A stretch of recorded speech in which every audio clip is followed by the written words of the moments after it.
I just learnt that my parents kidnapped me to save humanity, and they might have failed. Part 3, Final. It's baffling to me that the world keeps turning, oblivious to the hellish week I have just endured. Oblivious to the fact that we all scarcely survived the end of the world. Oblivious to the fact that it may still end. Following the events at the foot of that Parisian apartment, the bloody fragments of Blue Man and the shattered cultists inexplicably turned to ash and were brushed upwards by the breeze. That dusty tempest beat against my skin, sticking those specks of people tightly to my fearful, paralyzed body, a reminder of what I'd done. A reminder of the evil coursing through my veins. Something haunting that possessed me. I knew that I should keep moving. Should burn through my meager funds, traveling as far as I could in any direction, so as to not be found again, so as to become someone other than Charlie. Someone other than Adam, the harbinger of the apocalypse for whom the old collective was searching. But I didn't have the stomach to truly leave it all behind. I wanted to go home. I felt alone and exposed. Felt stalked, as ever, by eyes only human on the surface. At the age of 20, having lived and studied as a university student for 2 years, I had long thought myself to be a grown-up. To be strong and independent.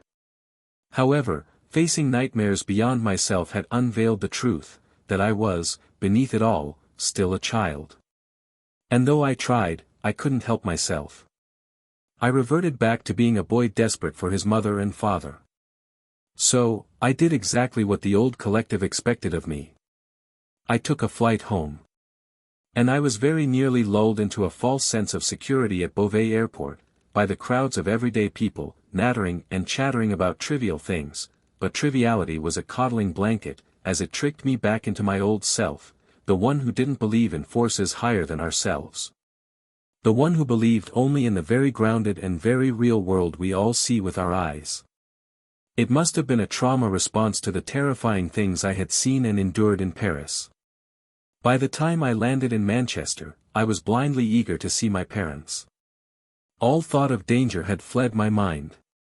All I thought was that they must have been worried sick about me for the past few days. That they may well have been home from the hospital already, sitting at home, awaiting my return. They didn't call, I reminded myself. That might have been a cause for concern, had I been thinking clearly.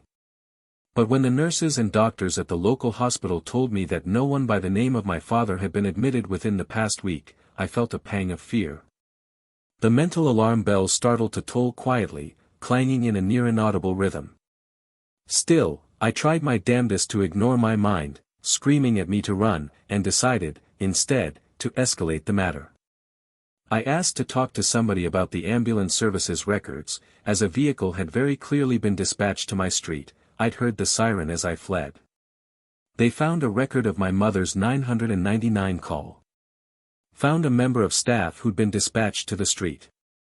But nobody was there, the paramedic explained. We knocked on the door, then tried to access the property, and finally called the fire department to assist. But when we searched your house, we found neither your mother nor father.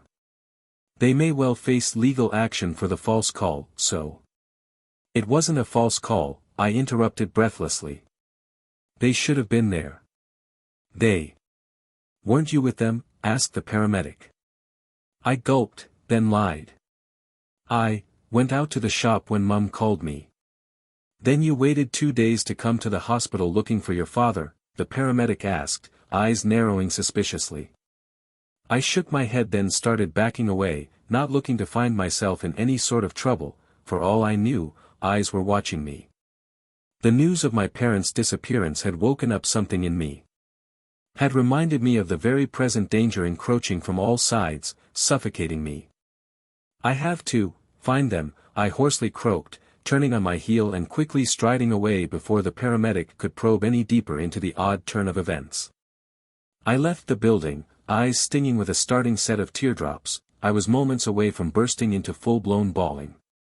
But then I was overcome by a sudden sense of purpose, a sudden idea, to be exact. The old collective had my parents, and I knew how to find them. But I would have to face one of my oldest fears.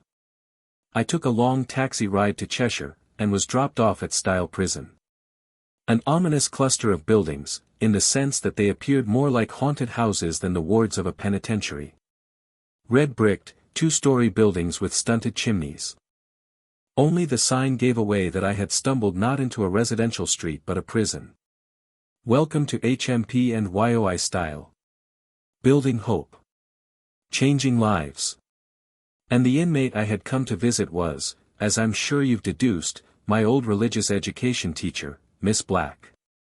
The woman who attempted to steal me from the world as a child. Has she had many visitors over the past 6 years? I asked. No, the officer bluntly replied. And that was the end of the conversation. The prison officer led me down dimly lit corridors in one of the smaller buildings. I looked out of the windows, but sunshine did nothing to cut through the gloom of the place. I had seen many friendly faces in the prison, inmates and officers alike. But this particular man was the first who seemed cold and distant. I had the strangest feeling that it had something to do with the woman he was taking me to visit. Might I ask why we won't be talking in the visitor's center?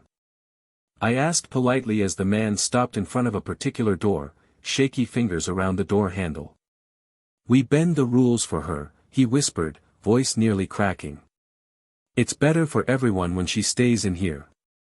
As the prison officer unlocked the door, I turned a little pale and barked, wait. He sighed and turned to face me. What? I started, shivering. I don't know about this. And the man simply nodded, as if fully understanding. Do you want me to lock this door? I should. I should lock it, then you should go home and never come back here. The prison officer extended his free hand towards me, possibly to comfortingly pat me on the shoulder, but I retreated with wide, fearful eyes, remembering what had happened when Blumann's skin met mine. I had a horrifying flashback of his body overflowing with piping hot blood, moments before his flesh burst completely. I didn't want to risk touching another person again, didn't want to risk even thinking of another person, as I'd somehow fated the cultists to the same ends by merely letting our minds connect. I realized I had no control of the thing hiding within me. Or, perhaps more terribly, that thing had all of the control. I keep thinking that, perhaps, Adam has always been the real child. As far as I know, I am the being hitching a ride in a demonic creature. Anyhow, the prison officer seemed startled by my fearful, retreating reflex, but he quickly returned his hand to his side. Why? I whispered, infected by the man's contagious terror. Why are you so afraid of her? He said, because bad things happen to people who so much as look at her. Things I don't know how to explain. Deaths, maims, and other nightmares that she couldn't have possibly have caused, but she is somehow always to blame, we all feel it, so we all stay away from her. It's happened time and time again to inmates and officers, they go back to their cells, or homes, then they suffer horrible fates. And it'll happen to you too, kid. So, I'll ask you one more time, do you want me to lock this door? I shook my head, and the officer offered me a pitying look, then a head nod. He flung the door open and stepped back, shakily motioning for me to step inside. He mumbled something about me hollering for him if necessary, but there was a pleading tone to his voice. I beg of you, kid, don't holler for me, don't make me go in there with her. Miss Black sat on the bottom bunk of her two-person room which, through a series of horrifying supernatural events, she had snagged for herself. Undoubtedly, given the prison officer's story, nobody would want to share a cell with such a haunting woman. There was nothing comforting about seeing her with graying locks of hair, and tired eyes winged with crow's feet. Age had not weakened her in my eyes. If anything, it only afforded greater depths of wisdom and nightmarish power. Made her somehow less human in my eyes. Adam. Miss Black whispered, meeting my gaze with teary eyes and a jubilant smile. You came back to me. To us. As foretold. I shuddered in horror at those two final words. I had come there of my own free will, my own volition. I'd been certain of that. But Miss Black made me doubt everything. instilled me with dread greater than even that of my 14-year-old self. I felt lesser than I had on that day, with my schoolmates calling for Mr. Alton to save me. Because I was alone this time. Where are my parents? I wheezed. The defectors? Miss Black asked. I have heard stories of them. Heard stories of you. When you were born, we traveled from far and wide, from all corners of the earth. They abandoned you. Miss Black hissed, brows suddenly lowering and gentle demeanor turning dark. It almost felt as if the sun had dimmed beyond her barred glass pane. They defected from us. And they defected from you. They will pay when the crescent moon comes. When you rise to your fullest. My lips quivered. Please. You have to know something. Where are they? The woman smiled. I am but one of many. Look at me, rotting away in this cage. The old ones have not come to collect me, have they? I don't know why you would imagine that I know a thing about your filthy abductors. They're my parents. I screamed at the woman, fists clenching and eyes burning, with neither tears, nor rage, but something I didn't understand. She smiled widely, and I saw a glint of red in her eyes, but it didn't come from her. It was a reflection of my own scorching pupils. I unclenched my fists and stumbled backwards, moaning in abject fear at whatever I'd just experienced. Whatever I'd felt burgeoning within me, threatening to bubble to the surface. I felt the red flit away from my retinas, but it was still there, lurking behind them, lurking deep within me. And no matter how lovingly Miss Black looked at me, I knew that I wasn't the chosen one at all. I was a vessel for something deeper and darker that had been hibernating within me for 20 years. Something on the verge of coming out. Of replacing me. You are so nearly ready, she giggled tearfully. I gulped and turned. I'm leaving now. Wait, she screeched, halting me in my tracks. I'll help you. I'm connected to the old collective. I'm sure they will know what happened to your mother and father. Those last 3 words were practically spat out of Miss Black's mouth, as if they'd tasted sour and poisonous on her tongue. I knew she was fooling me somehow. Knew that, given her desperation for me to stay, I should leave even more hurriedly, should be doing whatever possible to not give her what she wanted. But I needed Mum and Dad. I turned and nodded. Please. She smiled. As you will it, Adam. Blessed be. When she opened her mouth, I expected words to come out. Some ritualistic chanting in a foreign language. Something that would summon her fellow cultists to the prison. Instead, however, her mouth kept opening. Wider and wider, in both height and width. And my own lips could only open so far as I screamed at the impossibility before me. Screamed as her lips widened to fill the whole room. Widened and barreled towards me. I banged feverishly on the door, shrieking at the top of my lungs for the prison officer to let me out. But either he'd scarpered from the scene or Miss Black had already swept me away from that world. And then I fell into her blackened maw, shrieking until my vocal cords gave out. Then came blinding white from the black, and when I rubbed my eyes, my vision eventually adjusted to the blazing sun above. To the blue and yellow above, to the green below. I felt grass scratching my skin and sat up, immediately feeling a lurch in my gut. I recognized that place. It was the field from the photograph in my parents' attic. I had returned home. And not spiritually. Not in some vision that Miss Black had cast.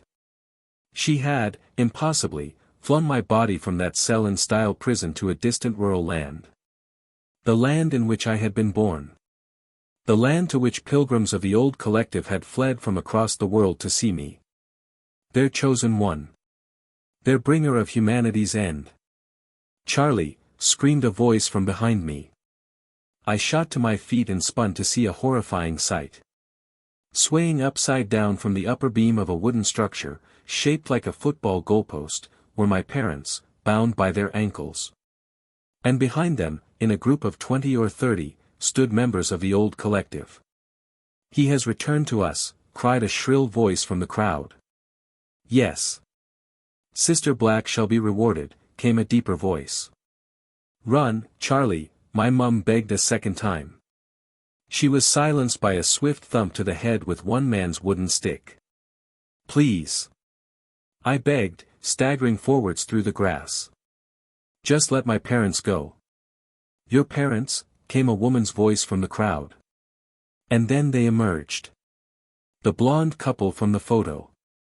Of course, 20 years later, their hair bore quite a few white strands, but they were unmistakably the two who had been holding the baby in the picture.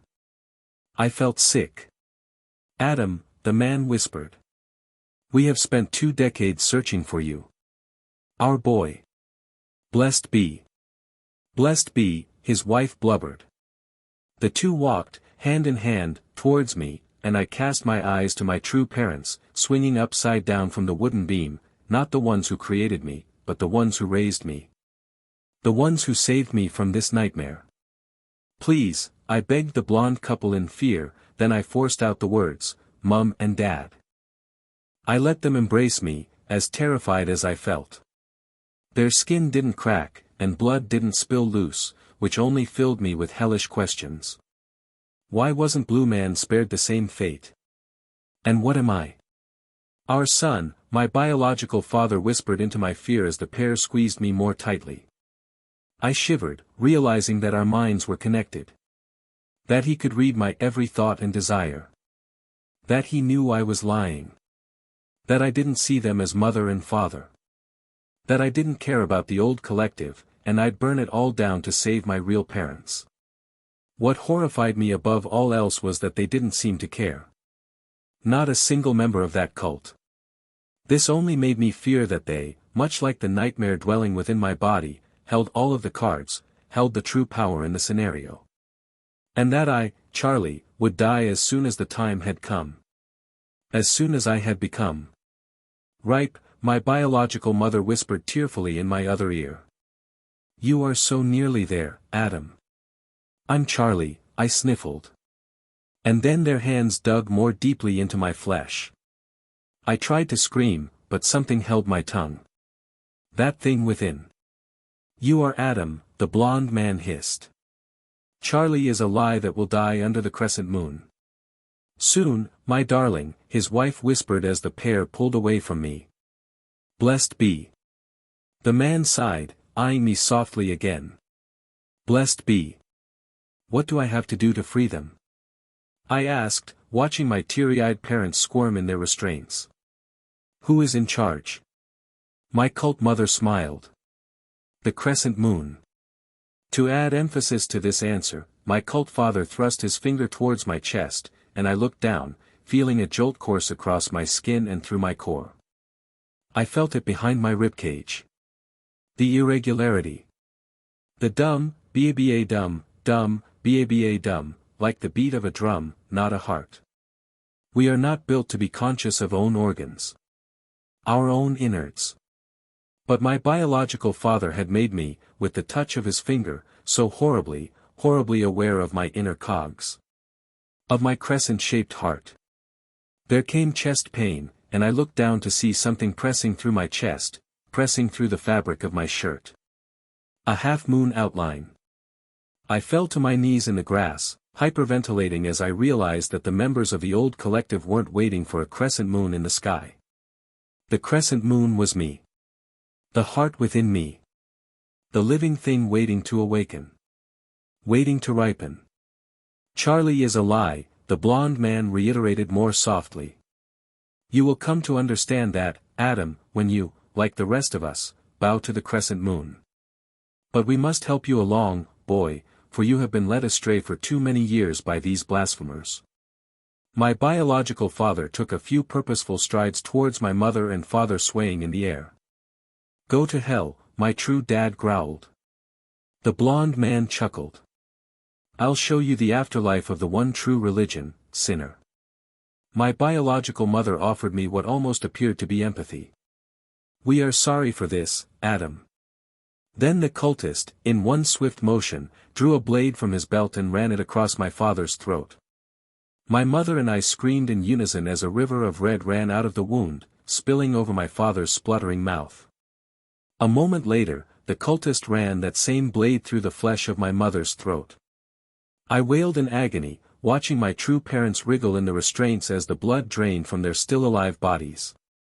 But it didn't take long for my father to stop moving. And my mother, desperately trying to mouth some words to me with her dying lips, eventually hung still too. "And now," my biological father announced, turning to face me. "It is time to drain you, Adam."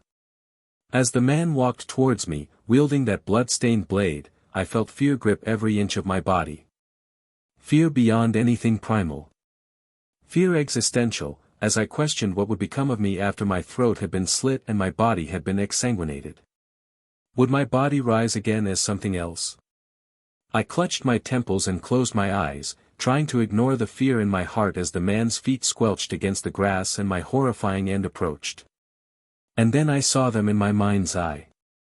The faces of the cultists standing in that field, watching me from the execution site. Watching my father walk towards me. Within my mind, I reached out and touched them all. It was an act of self-defense, and rage, and sorrow. I kept my eyes closed as the screaming started, but I saw the horror behind closed eyes. Saw it through our accursed spiritual connection. The cracking skin fissures, letting blood run free, then the shattering of the bodies one by one. Only my biological mother and father remained, lying in the grass, when I opened my eyes. I towered over them, resisting the urge to let that hate flare in my pupils, the redness that I'd seen reflected in Miss Black's own eyes. But it was too late. As my blonde parents clung to their last moments of life, skin cracking and steaming blood spilling free, they both smiled at me. "Blessed be," croaked my mother.